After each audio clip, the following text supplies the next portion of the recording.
Qual o limite da jornada de trabalho? Há uma discussão hoje no Brasil, por conta de uma proposta de emenda constitucional, que tem assinaturas suficientes para ser apreciada na Comissão de Constituição e Justiça do Senado, que prevê a mudança da jornada de trabalho de 6 por 1, 6 dias trabalhados por 1 de descanso, com limite de 8 horas diárias e 44 horas semanais, para 4 por 3, 4 dias trabalhados por 3 de descanso, com limite de 8 horas diárias e 36 horas semanais. Quem defende a PEC argumenta que ela permitiria ao trabalhador mais tempo de descanso, diminuindo o famigerado burnout, aquele estresse por exaustão, um esgotamento mental devido ao trabalho excessivo. Além disso, a produtividade aumentaria, pois um trabalhador descansado vale por 2. Mas será que o efeito seria esse mesmo? Trabalhadores mais felizes e empregados satisfeitos? Vamos imaginar um trabalhador formal cujo desempenho da função seja medido principalmente pelas horas trabalhadas. Um atendente de farmácia, por exemplo.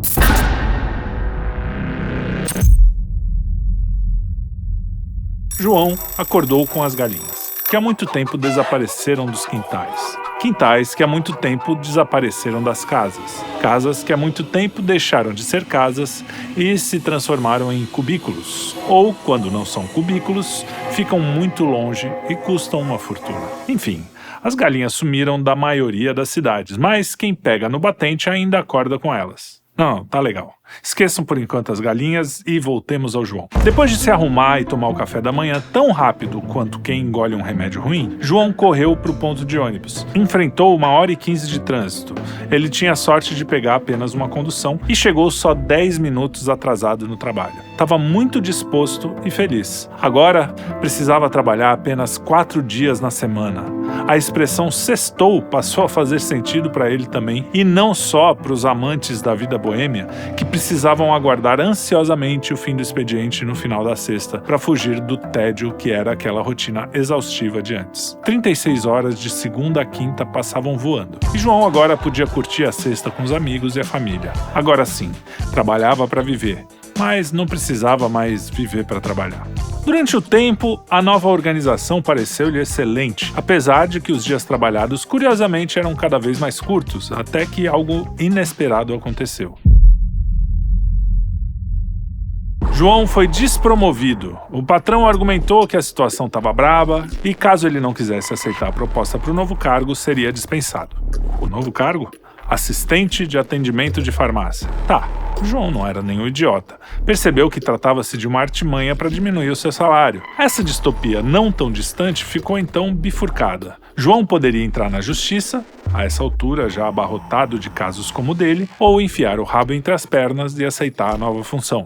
Como o destino de João está em nossas mãos e, para poupar você de bifurcações sem fim que nos levariam ao mesmo lugar, sentenciamos que ele escolheu a segunda opção. Mesmo porque, se escolhesse a primeira, com a morosidade do nosso sistema judiciário, não terminaríamos essa história antes do nosso personagem morrer de falência múltipla dos órgãos aos 97 anos. A nova função do João não era lá muito diferente da primeira, com uma outra peculiaridade que, no final, acabava por dar-lhe mais dor de cabeça e mais trabalho. A sensação de que o dia ficara mais curto se intensificou. O tempo foi passando e João foi se aborrecendo com as cobranças, que já eram difíceis de serem atendidas uma semana de 44 horas. Mas o que poderia ser tão diferente? 1 milhão de coisas. No caso do João, a farmácia, que antes contava com 4 atendentes para cobrir os 7 dias úteis, precisou contratar mais funcionários para cobrir os mesmos 7 dias. Um jeito de fazer isso sem impactar tanto nos custos operacionais, que já estavam no limite, foi diminuir o número de atendentes por turno. Também optou por trabalhar com menos atendentes e mais assistentes de atendimento. E foi nessa dança das cadeiras que João foi rebaixado para a Série B. Chateado, resolveu tentar a sorte em outro lugar e conseguiu rapidamente uma recolocação numa farmácia concorrente. No primeiro momento, com a jornada 4x3, muitas empresas tiveram que contratar mais gente, como já vimos. Começaria como assistente, mas uma mudança de áreas já lhe faria bem. Uma coisa era ser rebaixado, outra era começar de baixo. João aceitou essa nova função afinal, mesmo sendo em outra empresa. Tudo havia mudado, mas era para melhor? João era um açougue e logo conquistou a confiança do novo patrão, mas por mais que se esforçasse, o merecido aumento nunca vinha. A confiança era na base do tapinha nas costas e dos elogios. Ele já estava cansado por conta dos bicos que fazia nos dias de folga. Sim, nada cestava mais. Ao cabo de 2 anos, deu-se conta de que a jornada de trabalho diminuíra apenas na carteira. Sentindo-se injustiçado, resolveu pedir o aumento que lhe era devido. Começou a juntar os argumentos, mas, enquanto esperava o momento certo, recebeu a notícia de que a empresa iria fechar. Nem foi uma notícia tão ruim assim. O João já não era mesmo valorizado de qualquer forma e sentia até saudade do antigo emprego. Voltaria para lá como assistente mesmo. Todos o conheciam e, afinal, ele não tinha sido demitido, pensava consigo mesmo. Mas foi só quando deu com a cara na porta, a antiga farmácia também tinha fechado, é que se deu conta do que estava acontecendo. Teve um daqueles flashes que os detetives têm quando solucionam um mistério. Era óbvio. A diminuição da jornada de trabalho fez muitas empresas aumentarem os seus custos operacionais. Houve uma pressão para o corte de despesas, o que reduziu o impacto das novas contratações e culminou num corte de salários. Além disso, os empresários transferiram parte do seu custo para os produtos ou serviços que vendiam. E era por isso que o dinheiro não dava mais para o supermercado. Afinal, João agora trabalhava tanto quanto antes, ganhava menos e pagava tudo mais caro. Pisando nas calças de raiva e sem emprego, praguejou contra a jornada 4x3 que havia acabado com a sua vida. Já deu para entender, né? Não precisamos mais seguir com a distopia do João. Até para evitar um melodrama, omitimos o fato de que ele era pai de 2 filhos, sua mulher também acabou perdendo o emprego e sua mãe, que morava com ele, tinha sérios problemas de saúde. Não precisamos de uma novela mexicana para desenhar o que todo mundo sabe.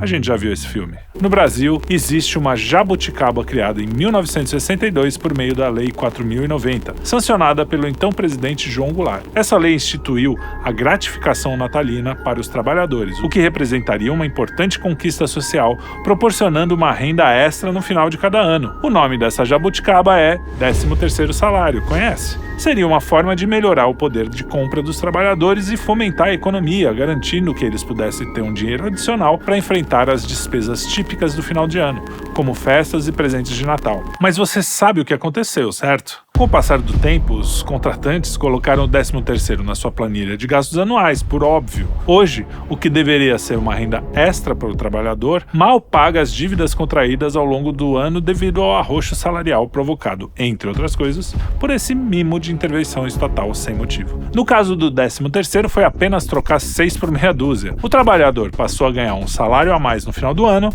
mas teve o seu ganho mensal corroído. E se aconteceu assim com o 13º, a redução da jornada de trabalho num país como o Brasil, que sofre com a falta de mão de obra qualificada, promete ser catastrófica.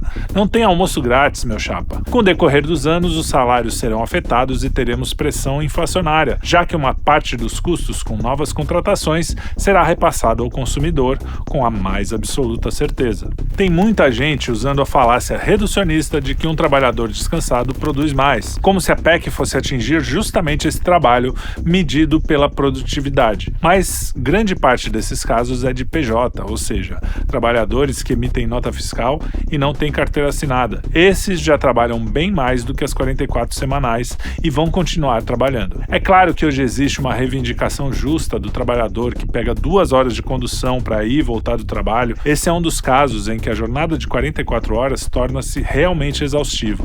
Mas é preciso muito cuidado. Mudar todo o sistema em funcionamento na base da canetada sem considerar os impactos dessa mudança é, no mínimo, imprudente. E o tal do burnout? Bom, com a perda salarial e a alta da inflação, sabe o que farão os trabalhadores da jornada 4x3? Vão procurar trabalho extra para cobrir o buraco no orçamento familiar, assim como fez João, personagem da nossa distopia. Agora, não só precisarão acordar com as galinhas, como viverão como elas, ciscando atrás de migalha. Mas para aqueles no topo da pirâmide, talvez você não passe mesmo de uma galinha. Um bicho estranho, um mal necessário que os alimenta com carne e ovos.